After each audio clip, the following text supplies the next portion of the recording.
श्री गणेशाय नमः। आज हम संकष्टी चतुर्थी व्रत कथा का रसपान करेंगे। एक बुढ़िया थी, उसका एक बेटा था।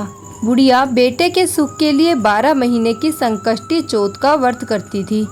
बेटा जंगल से लकड़ी तोड़कर लाता और बेचकर घर चलाया करता था। बुढ़िया हर रोज उसकी लकड़ियों में से 2 लकड़ी उठाकर रख लेती और चौथ के दिन उसको बेचकर सामान लाती और चूरमे के लड्डू बनाती। एक लड्डू खुद खाती और एक बेटे को खिलाती। एक दिन उसकी पड़ोसन घर में आई। घर आकर उसके बेटे को बोली, तू तो कमा कमा कर थक गया, तेरी माँ पीछे से चूरमा बना बना कर खाती है। बेटा बोला, ऐसा नहीं हो सकता। पड़ोसन बोली, जाकर देख, आज भी चूरमा बनाया है। बेटा घर में गया, जाकर देखा कि माँ ने चूरमा बनाया है। तो बेटा बोला, मैं तो इतनी मेहनत करके लकड़ी लाता हूँ और तू चूरमे बना बना कर खाती है। मैं तो घर छोड़कर जा रहा हूँ, नहीं तो चौथ माता को छोड़ दे। माँ बोली, बेटा मैं तो तेरे सुख के लिए ही व्रत करती हूँ, चौथ माता नहीं छोड़ूंगी। इतना सुनकर बेटा घर से जाने लगा तो माँ बोली कि ये तिलकुट साथ ले जा और जहाँ भी तुझे भीड़ पड़े या संकट आएगा वहीं पर तिलकुट डालकर बैठ जाना और कहना कि हे चौथ माता, जो मेरी माँ मेरे व्रत करती हो तो मुझे संकट से बचाओ। वह तिलकुट लेकर घर से निकल गया। थोड़ी दूरी पर ही गया था कि आगे नदी आ गई। वह तिलकुट बखेर कर बोला कि हे चौथ माता, अगर मेरी माँ सच्चे व्रत करती हो तो मुझे रास्ता दे। इतना कहने के बाद उसे रास्ता मिल गया। थोड़ा आगे जाने के बाद उसे रास्ते में एक शेर मिला। वह शेर उसे खाने के लिए आया तो वह तिलकुट बखेर कर बोला, हे चौथ माता, अगर मेरी माँ मेरे नाम के व्रत करती है तो मुझे शेर से बचा लो। इतना सुनकर शेर भी पीछे हट गया। थोड़ी आगे गया तो उसे रास्ते में एक सांप मिला। वह उसे डसने लगा। आया तो वह तिलकुट बखेर कर बोला, हे चौथ माता, अगर मेरी माँ मेरे नाम के व्रत करती हो तो मुझे यहाँ से भी बचा लो, नहीं तो ये सांप मुझे डस लेगा। तभी यह सुनकर सांप पीछे हट गया। अब वह एक गांव में आ गया। वहाँ पर एक बुढ़िया रो रही थी और पूड़े बना रही थी।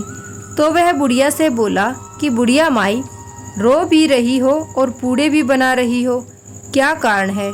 बुढ़िया बोली, आज मेरे बेटे की बलि चढ़ेगी, इसीलिए मैं रो रही हूँ और पूड़े बना रही हूँ कि वह पूड़े खाकर चला जाएगा। तो वह लड़का बोला, अगर मुझे पेट भरकर पूड़े खिलाएगी तो मैं तेरे बेटे के बदले बलि चढ़ जाऊँगा। बुढ़िया बोली, बेटा तू पूड़े तो कितने भी खा ले, पर कौन किसके बदले जाता है? वह बोला, बुढ़िया माँ, मैं ज़रूर जाऊँगा। उसने पेट भरकर पूड़े खाए और सोते समय बुढ़िया को बोला कि जब भी राजा के घर से बुलावा आएगा तो मुझे उठा देना। जब रात को राजा के घर से बुलावा आया तो बुढ़िया ने उसे धीरे धीरे उठाया और वह उठकर बैठ गया और बोला, बुढ़िया माई, मैं तेरे बेटे के बदले बलि की खातिर जा रहा हूँ। और वह लड़का चला गया। वहाँ जाकर चौकी पर तिलकुट बखेर कर बैठ गया। राजा के नौकरों ने सारा आवा छीन दिया और आग लगा दी। अब वह लड़का बोला कि हे चौथ माता, अगर मेरी माँ मेरे नाम के व्रत करती हो तो मुझे इस संकट से छुड़ा दे। इतने में आवा पककर तैयार हो गया। जो आवा 6 महीने में पकता था वह 3 दिनों में ही पक गया। सोने और चांदी के कलश हो गए। तो राजा के नौकर राजा को जाकर बोले, आवा पककर तैयार हो गया है। फिर राजा ने बोला कि बर्तन उतारो। अब अंदर से आवाज आई कि धीरे धीरे उतारो। राजा के सब नौकर डर गए। वे बोले, इसके अंदर कोई भूत बोल रहा है। अंदर से आवाज आई, कोई भूत प्रेत नहीं है, जिसको बिठाया था वही बोल रहा है। तब सबने देखा कि वह चौक पूर कर बैठा है। राजा को बुलाया। तब राजा ने पूछा कि तू आग में से जिंदा कैसे बच गया? तब वह बोला कि मेरी माँ चौथ माता का व्रत करती थी, सो मैं चौथ माता के प्रभाव से बच गया।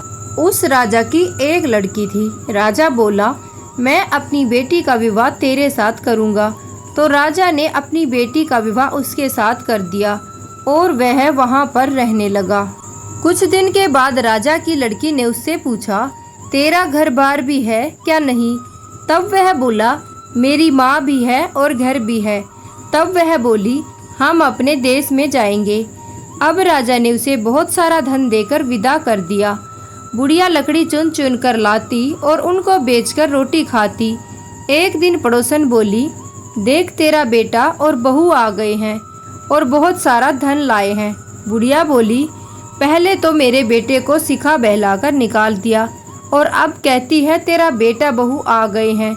इतने में देखा कि बेटा बहू माँ के पैरों में पड़ गए और बोले, हम चौथ माता के प्रभाव से आ गए हैं। सारी नगरी में ढिंडोरा पिटवा दिया गया कि बेटे की माँ संकट चौथ का व्रत करियो, 13 चौथ करियो, 13 नहीं तो 4 करियो, 4 नहीं तो 2, 2 तो सब कोई करियो। हे चौथ माता, जैसे बुढ़िया माई के बेटे का दुख दूर किया, वैसे ही इस कहानी को कहते सुनते हुकारा बरते सबका दुख दूर करियो। बोलो गणेश भगवान की जय।